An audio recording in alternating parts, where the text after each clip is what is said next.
All right. Good day, beautiful women. Welcome to the space. Welcome to our celebration. So, yes, the celebration of spring here in the Northern Hemisphere and the celebration of women in the arts with my dear friend and mentor and reach yogi, Kirsten Marion. So, today we will open our celebration with a grounding ceremony. We'll highlight creating altars, as well as what Kirsten and I sassily refer to as our witches' library. I want to talk about having a library also. So these would be books that we surround ourselves with that take us inward, that align with our dreams, align with our creative sparks, books that spotlight strong female characters, books that are written by strong female writers, and the books that evoke a fire within us. But really today celebrating women in the arts, and I love, Kirsten, that your book is launching in line with the celebration of spring, with growth, with awakenings, roots and shoots and sunshine and all of that stuff. So I want to acknowledge that and thank you and welcome you for doing that with us today. So thank you so very much. Um, let me just tap in on the this idea of a witch's library. We call it that. You can call it anything you want. But personally, I keep a book altar by my bed. And I put books there that I need for inspiration, that I need for support, books that make me good and mad, books that keep my heart nourished. But it's an intentional space. So, like today in my altar, in the my book altar, my witch's library by my bed, we would find Naomi Klein right now, Gloria Steinem, Anne Baring, Caroline Meese, books about Cleopatra, the history of goddesses, books about mothers. Um, so I have that theme running always in the book altar in my bedroom of strong women writers, stories about strong women. I also sleep with a book under my pillow. And I make this intent that I take words in and messages and feelings into my mind and my heart while I sleep. And this is another kind of an altar. And I share that with all of you um, to just to open up the idea, and especially at this time of year, because we are putting new ideas into our hearts and our minds and into physical action. And we're going to get into the altar in a moment here. But put into the you know, your private space inside, your thoughts of honoring books from all different facets. So not only reading and getting a lot of joy out of it, not only reading and learning something, not only reading and passing it on, not only um, not only having that book in your life for a small period of time, but to extend our relationship with the books that we bring into our home, into our hearts, and into our minds. Does that land with anybody? Hmm. So this to share with you, I don't tell many people that I sleep with a book under my pillow, but I try. I'm a busy person, like everybody here is busy. And what just if by osmosis I learned something because that book was under my pillow? It hurts nobody for me to have a secret little belief inside me about that. And it's fun. I pretend it works. And often I'll get great ideas and I would think, I wonder if it's because I had that book under my pillow. It's something private, something fun, but I share this to just suggest to expand your relationship with your books. Okay. Now, let's talk about an altar. And these conversations are worthy because the book Kirsten's book that came out today, the Chic Crone, is filled with all kinds of mm, tasty magic in here. So I just got goosebumps. I got goosebumps. Yes, and because I'm the only person that has an actual physical copy right now. How did this happen? I'm going to just turn the computer a little bit and share with you the altar that I set up for us. Kirsten, this is for you. Oh, that looks familiar. Yeah. So now why altars and what in the world do I have to go through all this and put so many things out and take up all this space in my house? No. And we're going to unpack that a little bit. But I want to go ahead, light our candles, take us through a little bit of a spring meditation, and we can unpack a little bit more about the altar and books.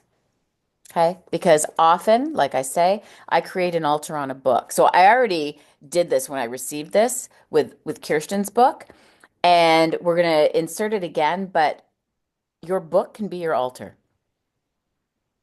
Okay, we'll get there. So what I want to do is go ahead and start by lighting a fire using matches instead of my lighter. I use my lighter too. But when I am dropping into a deeper altar and a deeper celebration, taking my time, letting it be luxurious, I'm going to use my matches. So we're going to go ahead.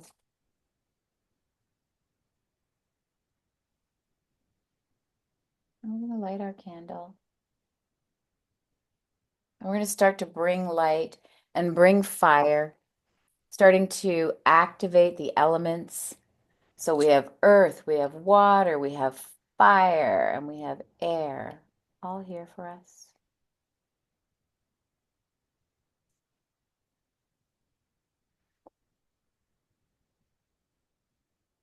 And we're starting to bring light to this. This is a one-pointed focus. When we have an altar, we're agreeing to a one-pointed focus here. You can add flowers. I also, in my altar, I will always put a glass of water for me to drink after, and I will put some kind of a sweet treat to eat. Okay, so you might end up with a recipe after our call today.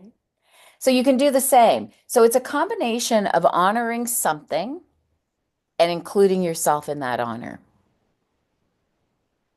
So it's both. It's about spring, it's about growth, it's about the launch and the release of Kirsten's book today. And it is also about the powerful woman in me that's going to take in some earth and it's going to take in some water. That's going to be lit up by the fire here. That's going to be in awe of the beauty of the flowers here.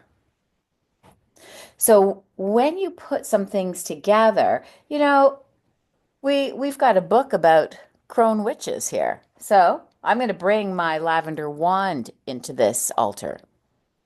So I collect a few things that I have around, you know, some things from nature, things that are beautiful that I love. I like to have some stones, some crystals. It can be anything, and it does not need to be this elaborate. And then I like to create some smoke. So this will honor the air element.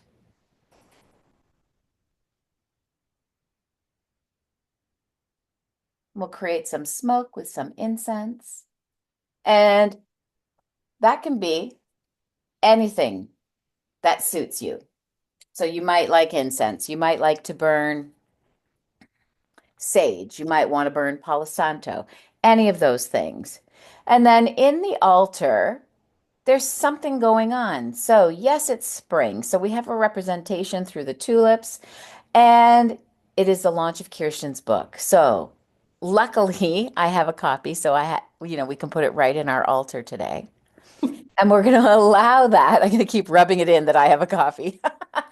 And we're going to allow that to take in all of our love, all of our care, to be blessed by the elements, to be allowing all of this sweet smoke from the incense to move through her pages, all of that. Now, for us, let's go ahead and just close eyes, drop in and breathe.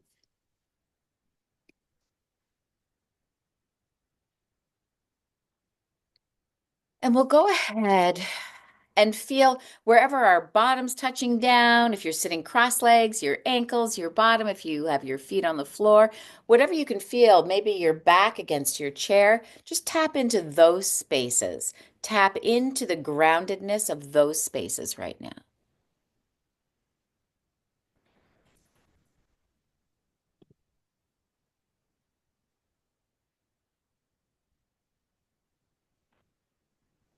Even imagine that you could breathe into those spaces.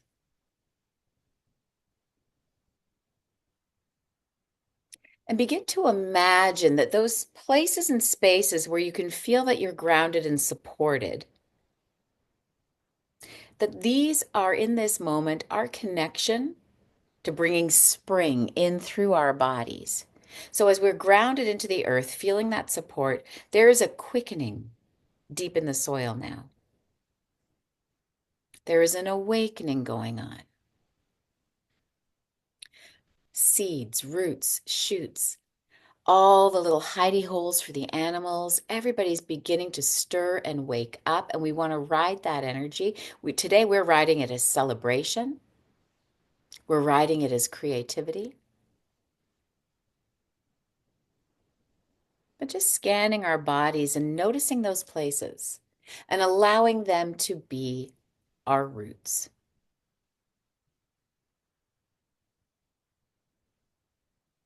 Just breathing in and out. Take some time. Breathe into that space that you feel your back connected to the back of your chair. Breathe into the spaces where your bottom greets the seat of your chair. Breathe into the spaces where your feet greet the floor. And acknowledge that you are grounded.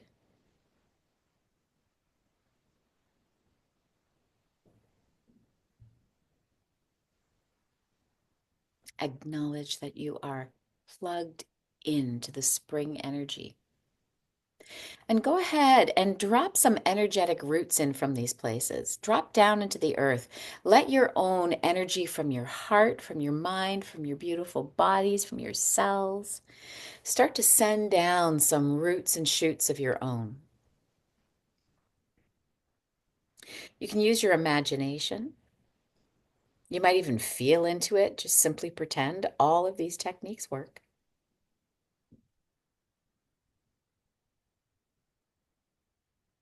And start to imagine just beautiful light tendrils coming from you. And that they're passing by these seeds that are awakening. They're passing by the little hidey holes with all of the creatures. That they're passing by and wrapping around beautiful cold stones in the earth, riding alongside tree roots, maybe even coming across something ancient buried deep in the soil.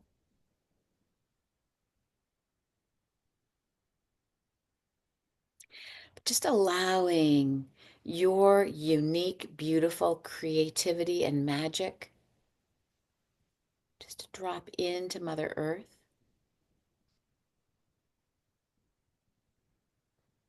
And maybe we can even have an agreement or allow this feeling to come over us of these things spring.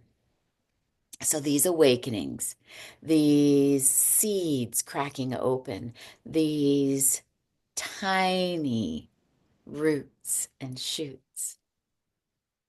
We can have this agreement that this is happening within us also, as above, so below.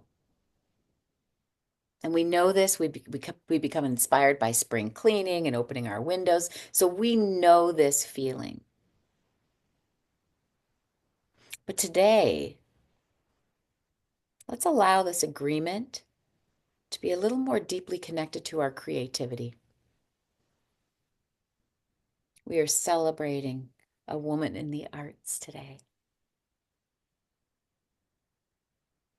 And I want you to feel that celebration in yourself.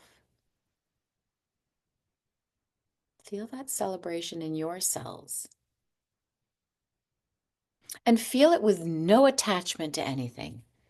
Maybe you're a painter. Maybe you do have a book in you. Maybe you're a musician. All of those things. Maybe you're a poet. You are all of those things. I will remind you of that, women. But allow for the awakenings, the shimmering, the reminder to just simply begin to grow. And some shoots will come up faster than others and we'll be inspired. Maybe we'll bake scones. Some shoots will be slower. Maybe we'll take our time creating a painting.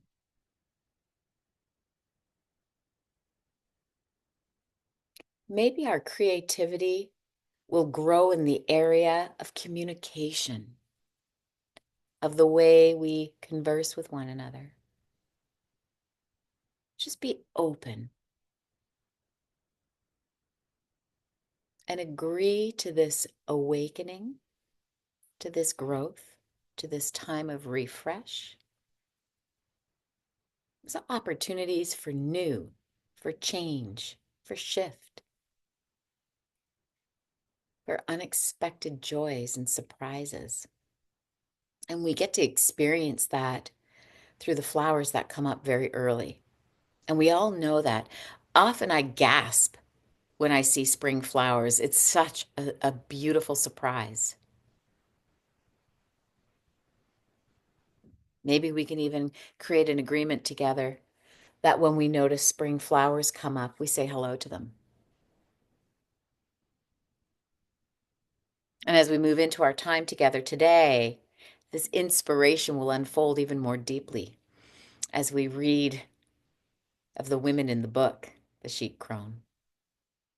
We'll be inspired. And really allowing stories to awaken within us, creativities, the way we see things, what we find funny, what we find hopeful,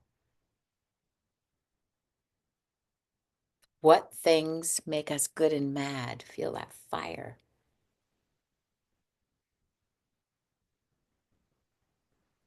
Let's breathe into all of those tendrils you've sent out. And imagine them to be our sweet spring web, where we're expanding our openness, expanding our reach of creativity. Let ourselves go even further to be inspired, expanding our inspiration.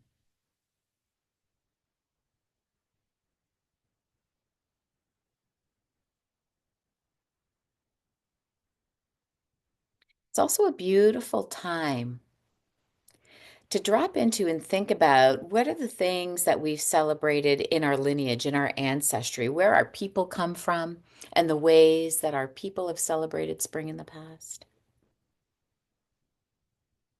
And it's very likely every single one of us comes from a lineage that celebrates this time of year in a way that includes planting seeds for food,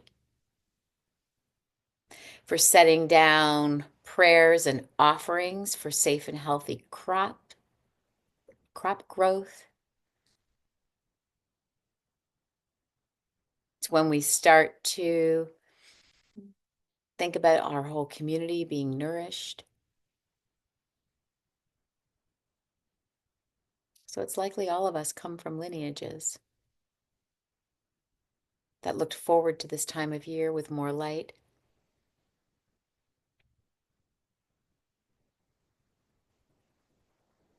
Lay a hand over your heart center.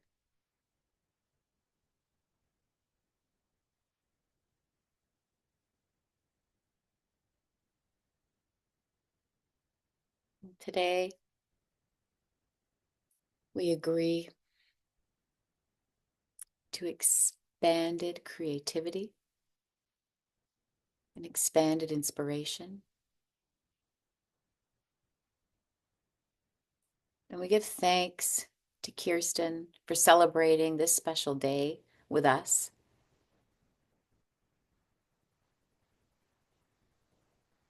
and allowing ourselves to be inspired by each other. All strong women in the arts, all of you. Take a very nice deep breath in and perhaps drop our chins to the chest. Add a small smile. And as you feel ready, you can inhale and release your hands. And maybe just take your warm hands to your thighs. Just rub them a little, press a little, ground yourself a little more.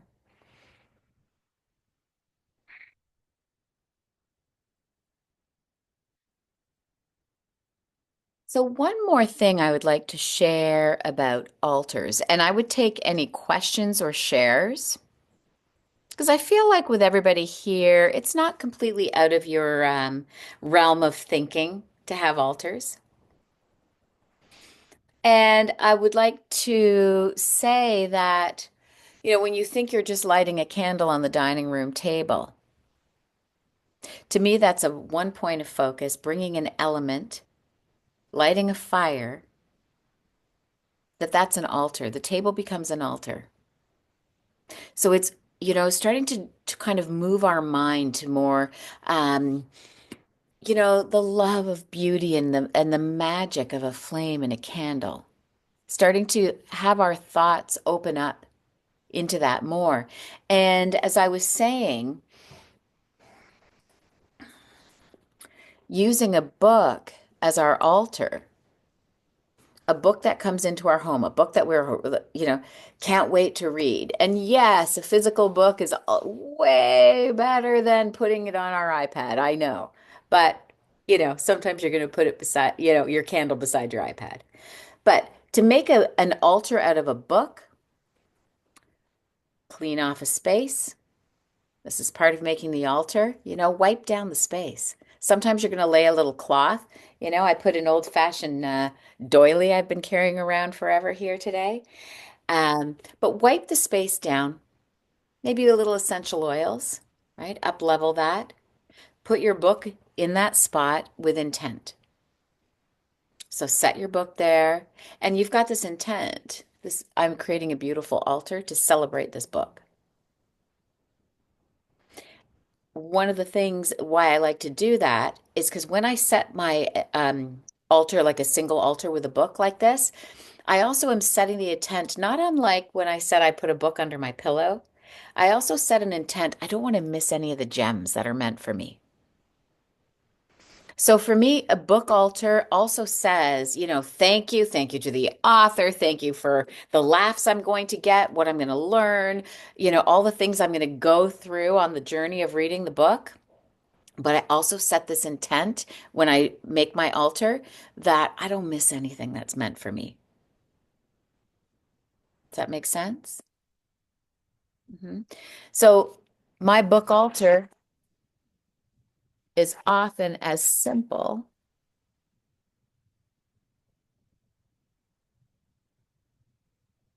as one candle on the book. And just, like this is just my style. You can have your own style. And then I love to bless anything with sweet smoke. And to me, that is a satisfying altar. And remember, it comes with, well, what are my wishes and intent for this? Right? I will also have wishes and intent to the author, to the characters, to the storyline. So that is, one of the ideas of how to deepen your relationship with the books that you bring into your home. All right. Now, Kirsten, could we please? So, what Kirsten's going to read for us, and I might take over. We'll just see what happens here. But we're going to go to chapter 4 now. You might not have had chance to read the first 3 chapters as we had sent out. Kirsten had gifted us a link to be able to do that. But don't worry because Kirsten, can we talk about what's happened up until chapter 4 and then go into it? We can. Um, how many have read the first 3 chapters? Anybody? Oh, everybody's read them. Everybody knows what's happened up to Well, chapter. you know what? I know Deborah hadn't gotten to it. Oh, I can't see Deborah. Deborah's Yeah. hiding under David's iPad. Um, okay, so Olivia Fury is 60 years old, and her husband has just died suddenly in an accident. And so the book opens with her at the cemetery. And the whole burial process is confounded because his mistress shows up. Eh, yes. So that's the cemetery. The next chapter, she has to go to her solicitor's office to have the will read. And this is the next 2 chapters. And during the interview with her solicitor, the mistress has showed up. Um, she has 2 daughters by Olivia's husband, and there's no money. Olivia gets a little upset, and the curtains burst into flames. And then another small fire starts. And then Olivia runs out of the building, drenched from the fire suppression, and is attacked by one of the daughters who says her father's death is all Olivia's fault. And she's helped by a strange but gorgeous man. That's where we are at the end of chapter 3. Any questions? Well, I do want to know, is this the slow burn romance with this guy that helps her? Might be a spoiler, Kathy. All right, fine. Can you tell where mine's at? Where's the slow burn romance coming? Because I stopped at chapter 3 to wait with everybody. So I don't really That know. was very restrained of you. I'll just say he's a major character in the book. Okay. Yeah. Okay. Okay. So I do have a PDF of the file, so I can read part of chapter 4, or the lovely Kathy will just play Vanna and read on my behalf, which I think might be good. Okay. Well, do you want to start? Sure, I'll read Yeah. the first scene and then you Yep. can keep it over. Get going. Okay, so the book starts on Imbolc, which is the first um, celebration in the pagan calendar that witches and crones follow.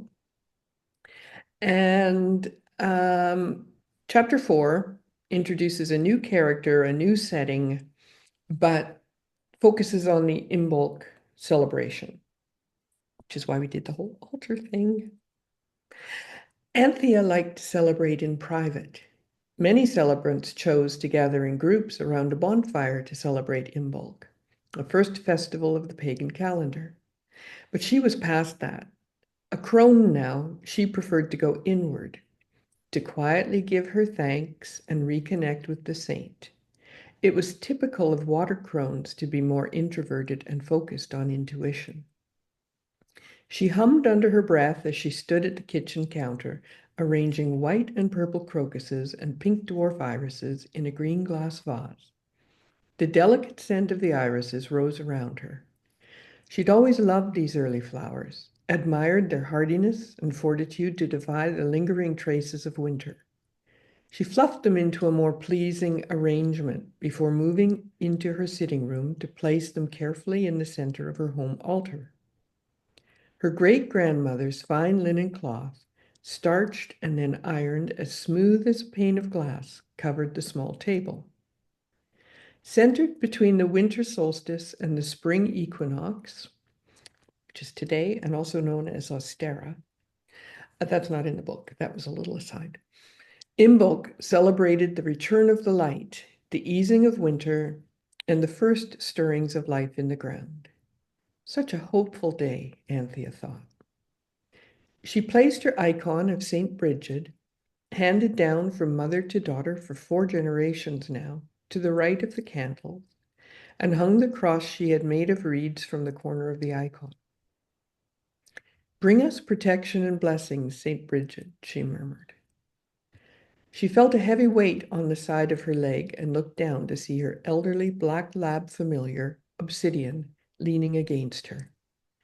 They'd been together a long time now, 14 years.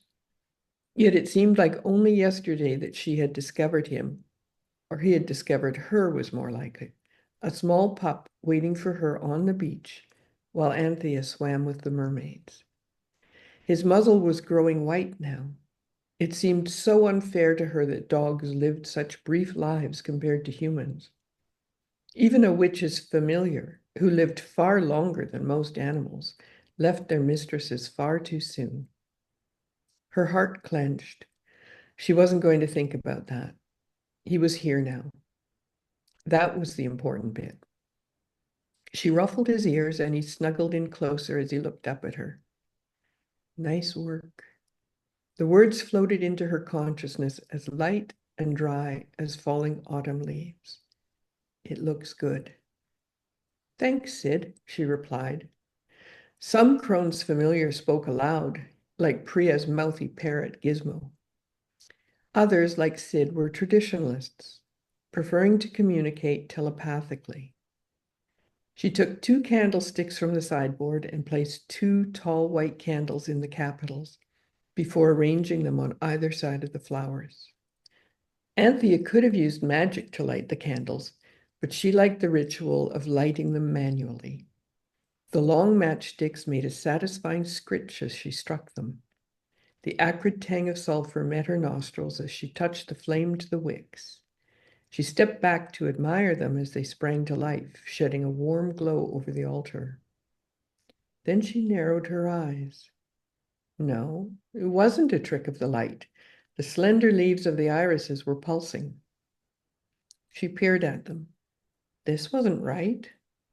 The air hummed as though holding a huge electrical charge, making Anthea's senses twang.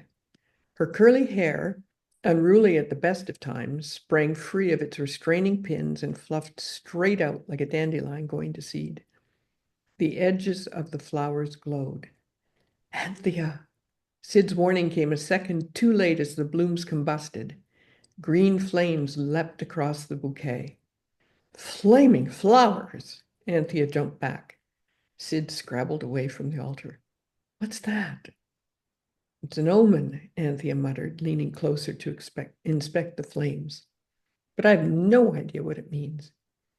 She waved her hand over the flames. There was no heat. How odd. She lowered her hand a little, but still the flames didn't even warm her skin, much less burn her. Well, she put her hands on her hips. We don't seem to be in any immediate danger. First things first. We need to put this out, then we can find out what it is. Sid sat some distance away and watched the flames warily. Magical fire. Anthea knew she hadn't caused the bright green flame still burning. Water potions and visions were her skills. She'd find the answer, but first she had to deal with this phenomenon, although the flowers still appeared unscathed. To defeat it, she'd have to show she was stronger and bossier than it was. She flexed her fingers, raised one hand, and snapped her fingers shut like she was pulling something out of the air. The fire responded, leaping from the flowers into Anthea's reopened hand before vanishing into her fist in a puff of smoke. Gotcha. Walking slowly around her altar, she examined the blooms. Not a hint of a scorch mark. She slipped a dwarf iris out of the bouquet. The candle flames flattened to one side, flickering wildly as though a strong breeze had swept through the room. Anthea paced through the sitting room, sending an occasional accusatory glance at the altar, as if willing the flowers to answer her questions. Sid stood, stretched, and paced beside Anthea. You know, instead of wearing out the carpet, you could go and see if any of your books can tell us what's going on. Right. Still holding the flower, Anthea strode from the front room down the tiny hallway and into what she called her library. It wasn't very big. She'd converted it from a storage room by putting in a big window that looked over her garden and lined the three other walls with bookshelves. A comfortable chair with a good footrest, a side table, and a standing lamp that gave excellent light were the only furnishings. She headed for the shelves that held her magical reference books and pulled out Pritchard's Signs and Symbols of Witchcraft. Dropping into her chair, she flipped through the index at the back, looking for any reference to the strange green flames. Found one, she said, triumphant. The phenomenon was called witchfire, and it came from the Akkadian words melamu and isitum. It was a powerful omen, but the entry gave no indication of the meaning of the phenomenon, just referred the reader to the goddess Ishtar. She paged through the book looking for an entry on Ishtar. Finding none, she snapped the book shut in frustration and got up to look for another source. Well, that's no help. I already knew it was witchfire in an omen. She drubbed her fingers on the cover of the book. Sid whined. Okay, Kath, over to you. Anthea. Um, Oh, is, yes. is everybody okay if we go on a bit, or are we bored to sobs? No? Okay. All right. Look at, I feel I'm so snuggled in with this. Okay, yeah, good, good. I'm glad, Deborah. Okay. Yes, she's appreciating the recap. Anthea turned to see him facing the opposite bookshelf. His nose was pressed against the spine of an old leather volume that she had never seen before. In a few steps, she'd crossed the room and crouched down beside the dog. What'd she got there? Sid shifted to the side, and Anthea eased the thick volume from the shelf. She turned it over to read the title, The Power of the Ancients, no author. Now, where did this come from, I wonder? It was it was heavy as she hefted it experimentally. Do I have to get my actual glasses? I'm not getting them. Uneasiness washed over her. The book's slightly greasy feeling and strange smell were somehow unsettling. This one? Yes. Well, all right. I suppose it's not going to hurt to look. It was only a book after all. She lifted the front cover to reveal yellowing parchment covered in unusual symbols. Blocky wedges arranged in different patterns marched across the page. They weren't runes, but she had no idea what the symbols meant. What sort of code was it? She leafed through a few pages. It was the same on every page. What am I supposed to make of this? The air around Anthea still held an unsettling electrical charge. She saw it, she saw it in the raised hairs on her forearms, felt felt it vibrate in her teeth. She puzzled over the book for as long as she could stand it. With a final sigh of defeat, she snapped it shut. The reason for the spontaneous witchfire wasn't something she was going to discover on her own, but she knew who might be able to solve it. Let's go, Sid.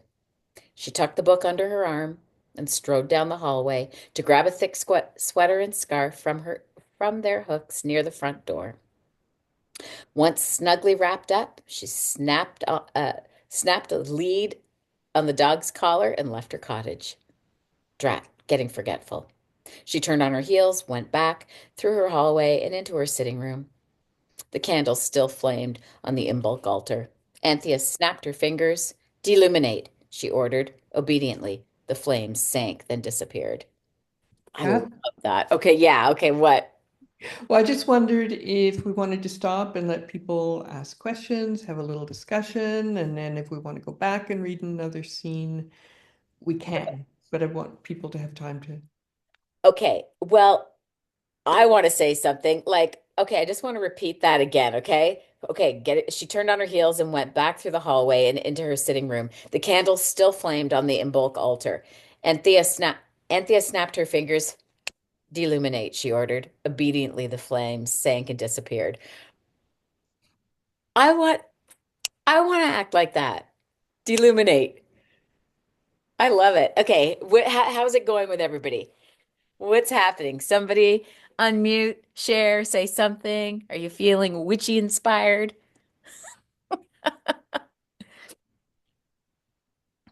Go, Vicky. Let us hear your voice.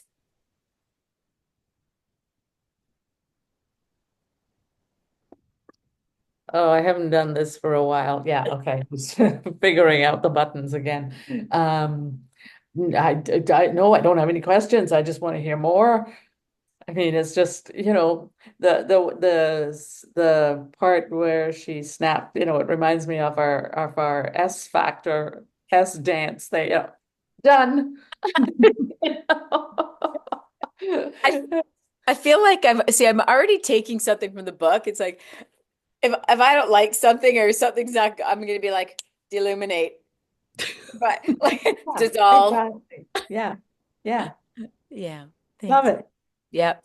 Okay, Sylvia.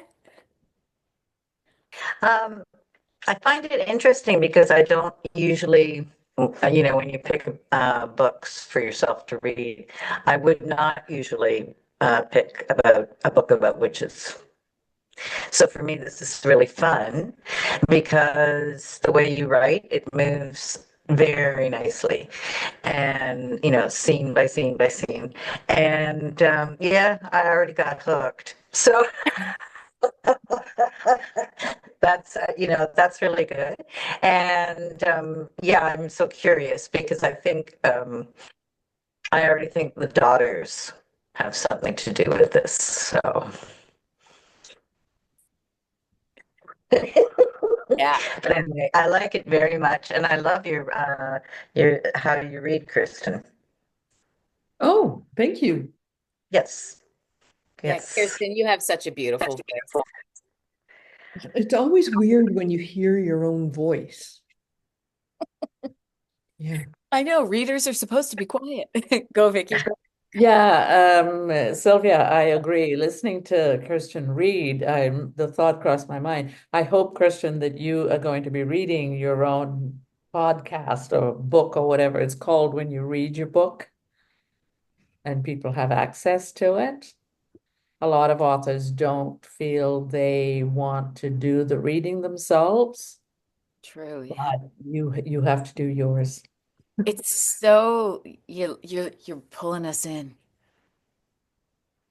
Well, shall we read a little more? Did Yep, you Heather's want gonna to go say for something. anything? Yeah. Oh, I was just going to say that I actually really enjoy stories that come out of, you know, paganism and witches and stuff like that because, and traditionally that's where I come from. I come like the Isles and so yeah, I really just it just draws me in very quickly.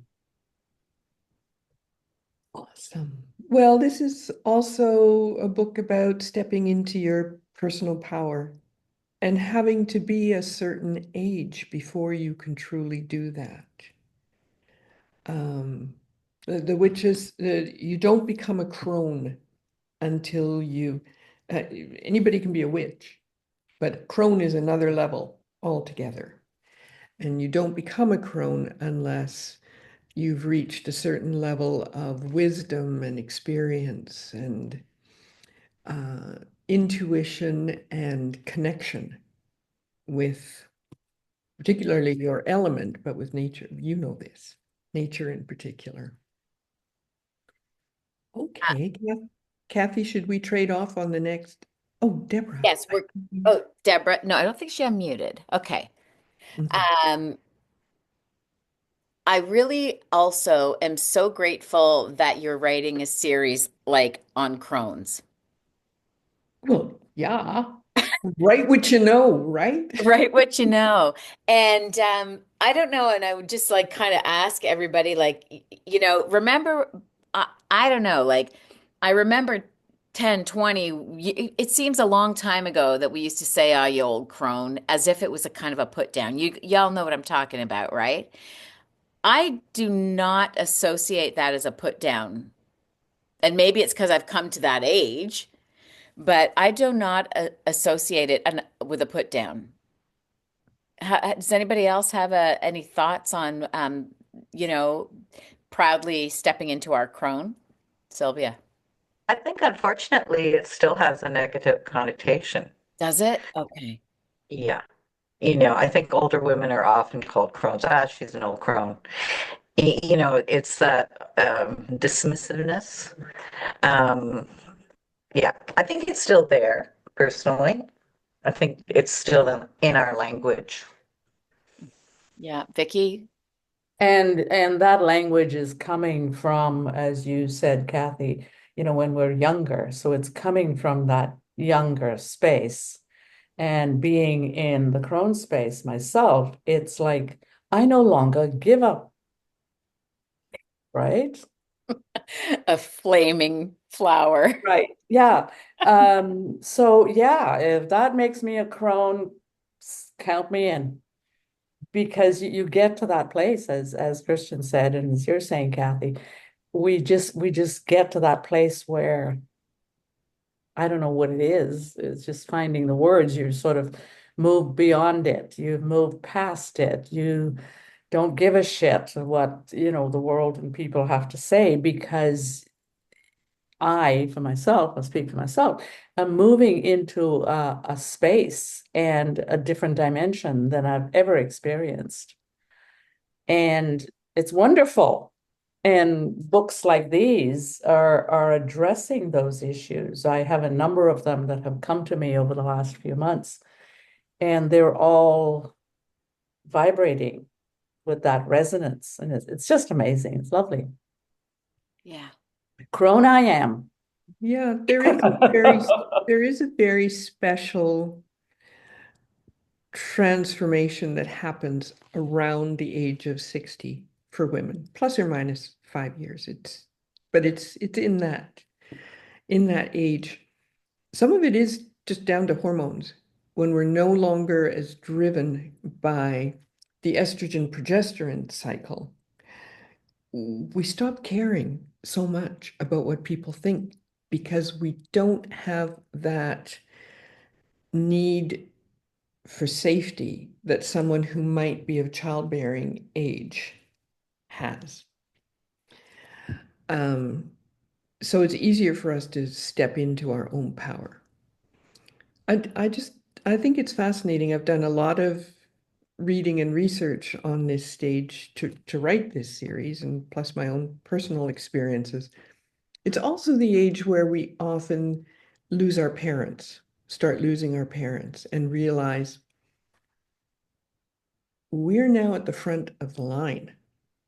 Hmm. And you tend to think of your parents' lifespan as being your own lifespan. So if your parent is 25 years older than you and a parent dies, you think, I might only have 25 years left. And then you think, well, how fast did the last 25 years go? And then it becomes, well, whoa, if I only have 25 years left, what am I going to do with them? Am I going to do the same things I've been doing for the last 25, 35, 50 years? Or am I going to re-examine those precious dreams that I had, that I put aside for the shoulds and musts and oughts of life? It takes courage to dust off an old dream and make a transformation. But this seems to be an age where we start examining those sorts of ideas. Yeah, I just want all that to land. Thanks. That was beautiful, Kirsten. Yeah, and I'm also feeling into, I mean, we all know this when we read a book, like we get into whatever that dreamland is about the book. And even just getting started this far, I'm kind of making this secret agreement that I'm going to say to you, of I'm going to say pretending, but pretending into my magic. You know, like maybe when I light my candles or when I go to put my candles out, like I'm going to play with that. Or I don't know, even having gratitude before I eat my meal, whatever prayers people like to say over their meal. I feel like I want to be inspired to lean into the magic of life and my magic. So we'll see where that goes with my, finishing the book. But I'm already feeling inspired to own my magic. Maybe that's what I want to say, to own my magic. Okay, I'm gonna go. Oh, Deborah, go for it. Oh, Yep, I hi. see it at the unmute. So I'm a little bit confused about the conversation that has just transpired. And I'm also a little bit confused because I was trying to put myself on camera and I don't think I'm doing a good job. Hold on, let me try one more time. No. Anyway, apologies to all of you. I am trying to more visually participate. Kristen, you said something at one point where you said crones are a level beyond witches, and Kathy has been speaking about some things that are magical. And yet there seemed to be some conversation um, also that at a certain age we might all be crones. And I love the comment about, you get to a point where you just don't necessarily give a hoot, and I think we grow into ourselves in a place that we are more confident, we've lived life, we've learned many things, and we just think about ourselves very differently. So I guess I'm a bit confused about Crone. Okay. um Okay, I can answer this because I can see where that confusion arises. There's Crone with a small c, and there's Crone with a big C, okay. being a title. And in the hierarchy in my book, a crone is a more powerful witch. She has truly stepped into her full power. So it is a bit confusing, but in the book I actually capitalize crones to make the distinction, and we talk about the distinction in the book. Okay. Yeah. Thank you. Okay. Great question. Yeah, it is a great question. Yeah. So I appreciate the explanation in the context of the book, but I also really love the pursuit of the discussion about women of a certain age just having a different kind of sensibility about themselves. And as you were speaking, I did do a quick little Google of a definition, and in many of the definitions, there still is that very derogatory, comment that suggests that women or a crone is a bent over wrinkled wicked person. So I like the discussion that says no, it can be something very, very different. Anyway, I'll put it back in the context of your book with the capital C. Yeah, and I think the derogatory sense is simple misogyny. Yeah. And it's only valuing women for their childbearing value, their reproductive value. There's also a passage in the book later on that we won't get to today, where Anthea compares men and women of a certain age, crone age, and says, traditionally it's all been down to shaving. In centuries past, by the time a woman hit crone age, people, period, men and women, had lost most of their teeth. So your lower face collapses, your nose looks like it's hooked, your chin looks like it's hooked. Men can cover that with a beard. Uh, So they look wise. oh, So the it all comes beards. down to shaving. That's hilarious. Anything from anybody else on Crone? It's also interesting being here with all of us and the ages that we are.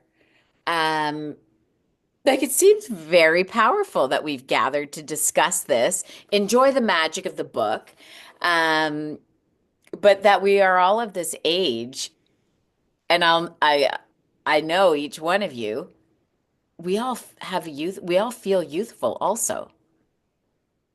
Right? We feel that, we've moved from the days of creation where we may create other beings into creativity, and that there's a Oh, youthfulness that comes with such a good way of creativity. putting it. That's such a good way of putting it. From Yeah, creativity to creativity. yeah. And so we still feel that youthfulness, but it's not about producing children. It's about producing, we're back to, women in the arts. It's about producing from our creativity. Mm-hmm. Mm-hmm. Shall I go on or shall we keep chitty-chatting? We can do either one. And we're not committed to to just waiting till 3:30, and we can be. I know sometimes when the conversation's so good, I feel like how you're supposed to leave a party when it's at its highest. Am I good to keep reading? Ah, thank you. Can I make a Oh, suggestion? yes, you were going to read. Yeah. No, no. Skip. Tell me where to go. Oh, actually, no. Just keep going.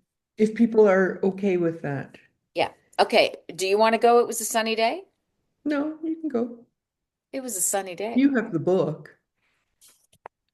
It was a sunny day with a cobalt blue sky, free of clouds, but the air was still chilly and nipped at her cheeks as Anthea hurried down the flagstone path, the desiccated remains of last summer's herb garden on her right, an apple tree and a pear tree on her left. The timbre of her steps changed as she crossed a small stone bridge arched over one of the many streams that ran through and around Rosenwood. Her boot heels thudded against the ancient stones. A skinny, pale green arm shot out of the water, followed by a head covered in lank, weed-strewn hair and narrow shoulders. The rest of the body was still submerged. Hail, Athena, the naiad said. Naiad? Naiad. Naiad said. Sid stopped and looked through the bridge's oh yeah, balustrade. Balustrade. Yeah, are you sure I should be reading? His head tipped to one side, his ears cocked. Hi, Maya, Anthena waved. The naiad was a common fae, like the Peskies, who were often found around Cornwall. As the water crone, Anthena was friendly with the folk populating the waterways that ran like arteries through the region. Rosenwood was a special village. Anthea didn't know of another place in Britain that still had fae coexisting peacefully with mortals.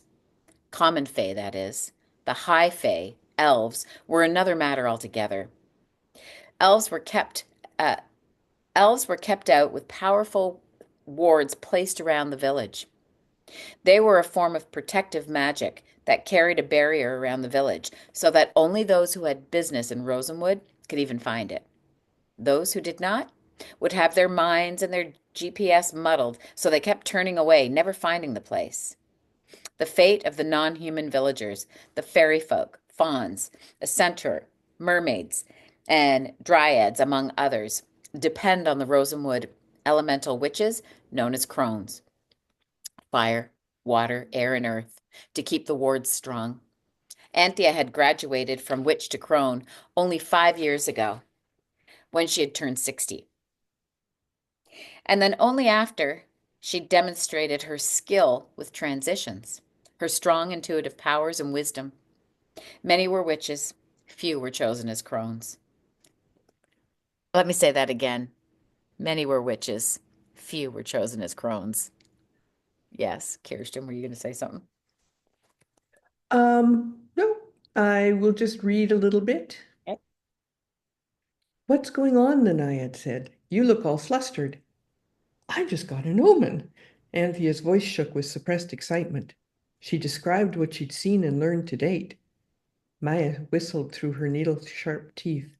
Witch fire, you say? What do you think it means? Don't know.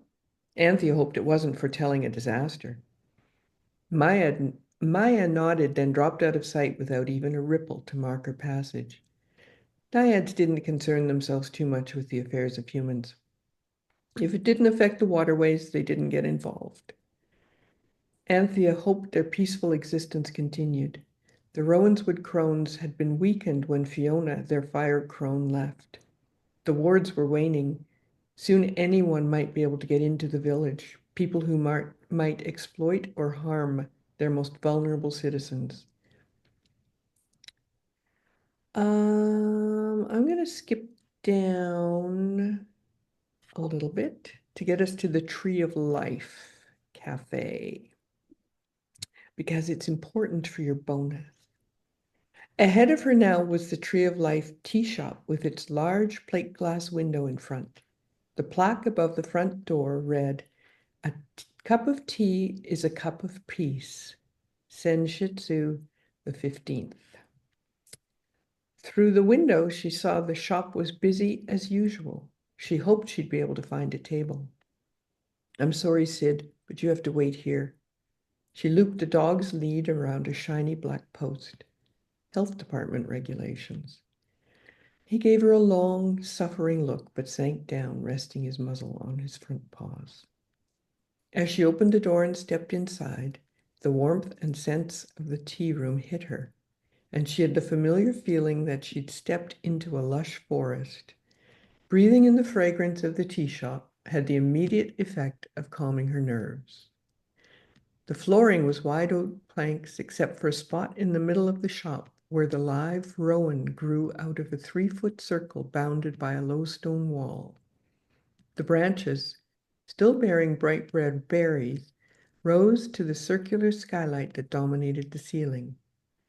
Each berry had a tiny 5-pointed star or pentagram on its base. The pentagram was an ancient protective symbol, and that was how the tree became known as a tree of protection. A dozen tables for 2s and 4s spread out from the tree. The long counter with its tempting display cases filled with cakes, pastries, scones, and sandwiches took up the entire back wall of the shop. Anthea could pick out many of the scents that swirled in the air around her: peppermint, rosehip, cinnamon, and a hint of cardamom. A good assortment of herbs blended into a potent fragrance. From behind the counter, Priya, Anthony's close friend and fellow crone, broke into a warm smile which faltered into a frown as she hurried around the end and into the tea shop proper. What's going on?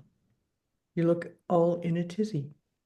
Her bracelets clanked as she raised a hand to push back a few strands of hair that had escaped her bun.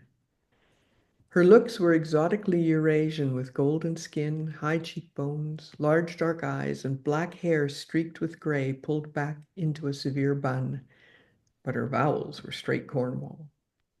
Today, the sleeves of her midnight blue dress were pushed up, revealing brown forearms almost covered in stacked gold bracelets. Anthea put her hand up to check her own hair. She'd tried a new hairstyle, a chignon that she'd read about in the latest Chic woman book, but she suspected it didn't work with her thick curly hair. Priya took Anthea by the arm and led her to the far corner where a fire blazed in an old stone fireplace. You're flushed. Sit. Sid's outside. Anthea nodded as she put the book on the table, unwound her scarf, and gripped it in her fist. Something's going on. My imbolc flowers just burst into spontaneous flames. She frowned. It's an omen, but I don't know what it means. She folded herself into one of the large squashy leather chairs. I'll just go and ask Aaron to man the counter. I'll choose us some tea and scones." Priya rustled off, her full skirt swirling around her calves. She was an earth crone, but also the mistress of flavors, using her talent to provide just the right teas and food to meet the customer's need. "And a treat for Sid," she called back over her shoulder. Anthea gave Aaron a little wave as the teen, one of Priya's helpers from the local school, came out of the kitchen with a slight frown on her face. Aaron did not enjoy dealing with customers. She much preferred baking in the back kitchen. Okay, my voice is sore. Okay, shall I keep going? Anybody want to unpack anything? Okay. Um, okay, she preferred baking in the back kitchen. Moments later, Priya reemerged, bearing a laden tray. Her heels clicked against the wooden floorboards as she maneuvered around two other tables with serpentine grace. "Now," said Priya, placing the tray on the low table in front of Anthea. It held a large pottery teapot, milk and sugar bowls, and a plate of golden brown scones. The edges were crispy and flaky. Anthea just knew the inside would be soft and fluffy. She looked up at Priya's sharpening tone and "I said, what's going on?" Priya tapped her index finger on the table. Anthea unfolded the napkin Priya had handed her and draped it across her lap as she described the flames in great detail. She noticed the strong buzzing that surrounded them, her shock at their spontaneous eruption, and then unexpected thrill at their appearance. As Priya poured the tea, lemon ginger, if Anthea wasn't mistaken, with just a hint of cayenne pepper and turmeric, Anthea continued. "I tried to find out what it meant, but my key reference book for magical symbols wasn't very helpful. Then Sid found this one." She nudged the book towards Priya, who gave it a doubtful look. "I have no idea what it means, but I'm worried it means a disaster's coming." Anthea twisted the napkin between her fingers of her right hand. "Outsiders, or the return of the high fae." The aroma of lemon and lavender wafted up from the scones, a delightful combination of tangy citrus and delicate floral scents. She reached for one. It was still warm to the touch, crumbly and delicate. She broke the scone into pieces with a slight crunch and popped one into her mouth, biting down into the buttery softness. It melted in her mouth before the tartness of the lemon hit her taste buds, followed by the sweetness of the flaky pastry. The lavender brought a subtle herbal undertone to the mix. She hadn't realized how hungry she was. She took another small piece. It had been a long time since breakfast. Okay, Kath, I think we can stop right there. Okay. So, you're so smart because one of the extra treats that we are getting that is part of for anybody that's on Kirsten's email list that gets extra treats. So, all of us should get on her email list. But she has gifted us the lavender scone recipe. So, there are some recipes that also unfold from this book. So, like I said, get on her newsletter. When we are complete here, I'll have it done either today or tomorrow, but you'll get the recording, you'll get the scone recipe, um, any other little links. Yeah, I'll also add the invitation. You have an interview coming up on the 27th. When's your next interview? 27th. Mm-hmm. So I'm going to, yeah, thanks, Vicky. I'm going to add that also for any of us that could hop on and support you and come and hear you continue to talk about your incredible book. Kirsten, congratulations and thank you. And Oh, thanks to you and to everybody. And this has been so much fun. I really appreciated your setting the feeling, the tone with the grounding meditation. I needed some grounding this morning. And the altar description. That was great. That was great. okay, I really enjoyed that. Yeah. Um, I wouldn't mind doing a screen grab because I can attach this. And if any of you want to deke out of the screen now, but I'd like us Smile. We're like hot crones. We are. Hot We crones. are. You know, I really believe this is the best period of our lives. I really do. Thanks for the inspiration. Yeah, thanks for the inspiration towards that. Yeah, so I am gonna just keep reading. Oh, yes, because I got my book on. Did I tell you that I got my when I woke up this morning, I saw the thing from Amazon because I had pre-ordered the Kindle version, and there it popped through. It was real. It was real. You really b launched your book on the 21st of March, 2025. I did. Yeah. Yeah. Mm. Okay. Yeah, does anybody have any questions, shares, thoughts, anything else? Because if we are complete, but I want you to, bring your questions forward, I'm going to go ahead and close our altar. Yes. Everybody good? Oh, Heather, go. I was just going to ask a quick question about um, when the physical book, uh, like how fast does it ship? Because I'm kind of debating, do I order it delivered here to my mom's, or should I order it delivered to Toronto? So that it doesn't depend. It depends on the shipping time because I'm only here for probably another month and a half. Oh, yeah, it's on Amazon now, and their Amazon Canada, and their shipping Mhm. times are usually fast. Like Okay. a few days, I, right? I was going to try to avoid Amazon actually if I could. I know, but they're still the fastest. Yes. On Yeah. my site, there is another choice. It's called Booksby, Mhm. and I haven't seen my print proof from them, so I can't speak to the print quality. You would still get that one within the month. Mhm. It's print on demand. Um, All right. Yeah. so you'd still get that well within the month, but it wouldn't be as fast as the Song. I know a lot of people are trying to find alternatives, which is why I set up a storefront on Booksby as well for the print book. And The I'll ebook, unfortunately, is only available on Amazon. and I'll include that link again to Kirsten's website and to the books by. Okay, when I send out, like I'll wrap us all up with a beautiful email and the recording and everything. Yeah.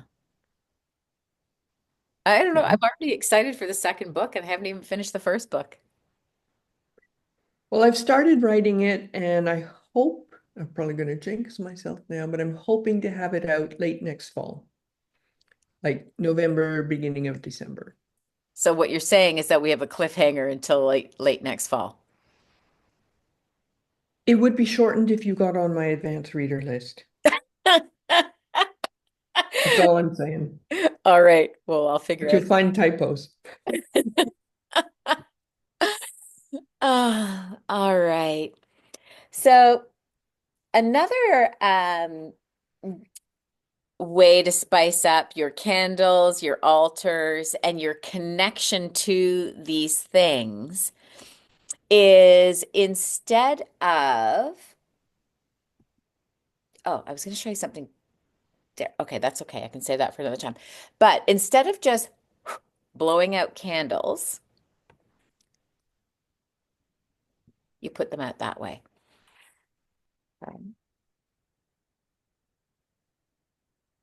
So, were you able to see that? Yeah. So as the smoke rises from the deilluminated candle, I tried to I tried to will it. Which one last? Practice, practice, practice. Right? It's always practice. Go ahead and lay your hands over your heart, and this time just tip your face to the sun and just breathe in the joy and really feel into, yes, our awakenings of all that spring brings, and to the support that we have given today to Kirsten and the gratitude and the joy. Kirsten, I know you had many places that you could come for your launch day and that you came to us at Reach Yoga. Thank you. Thank you. Yeah, thanks so much for this is the deep relationship of the crone. Hmm. Yeah. We wish you so much success with this. Thank you so much. I'll say goodbye. Bye.